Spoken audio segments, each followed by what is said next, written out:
এনওয়াইকে ও কর্মায়নের স্বচ্ছতায় সেবা কর্মসূচি পালন।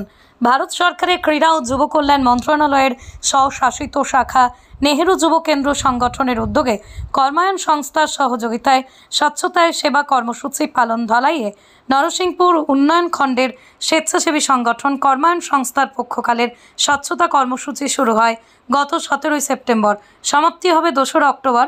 কর্মসূচির অঙ্গ হিসেবে শুক্রবার কর্মায়ন সংস্থার খেলার মাঠে স্বচ্ছতা এই কর্মসূচি অংশগ্রহণ করেন স্বেচ্ছাসেবকরা। খেলার মাঠ পরিষ্কার করে আসাম মিজোরাম সীমান্ত এলাকায় রাস্তার পরিষ্কার করা হয়। শনিবার বেলা 11টায় ফ্রেঞ্চনগর 1527 নম্বর খাসিয়াপুঞ্জি এলপি স্কুলে স্বচ্ছতা কর্মসূচির মাধ্যমে স্কুল প্রাঙ্গণ পরিষ্কার করেন স্বেচ্ছাসেবকরা। পরে এই 610 নম্বর এলপি স্কুলে ছাত্রছাত্রীদের নিয়ে স্বচ্ছতা সচেতনতা কর্মসূচি পালন করা হয়।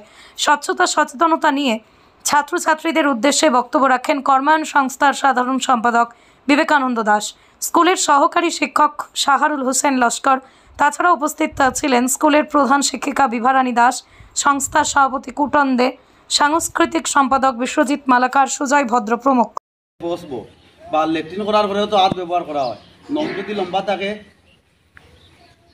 বুঝলাই তো নখটা কি তখন আমরা কাটিয়া রাখবো সবসময়। নখ আমরা দাঁত দিয়া কামড়াইয়া শিখতাম না। দাঁত দিয়া কামড়াইলে যেটা ময়লা ঢুকবো এটা কই যাইব ফেটো গেলে কিতা হইব, অসুখ হইব। নখ দিয়া শিখতাম না। নখ আমরা সবসময় সপ্তাহে চেক রাখতাম, কাটতাম। চুল লম্বা হইয়া যদি চুলের মধ্যে উকুন হয়ে যায় তে হে খায় কিতা, রক্ত খায়। বেশি যদি 1-1.5 হয়ে যায় উকুন মাথার মাঝে, তোমার শরীরে রক্ত থাকবো নি। স্কুল আমরা এরিয়া যাতে রাস্তাঘাট সব আমরা স্কুলও ঠিক আছে, আমি খাইয়া ডাস্টবিনও রাখি দিলাম। রাস্তার যে কোনো জায়গাতে আমি কিছু খাইলেও রাস্তা যেতে ফালাই না। যদি কোনো জায়গায় থাকে না আমি এক সাইডে ফালাই এক জায়গা, যাতে আরও যদি আমরা থাকে যে কোনো জায়গা খোলা জায়গা রাস্তা ছাড়তাম না কোনো যাবো না।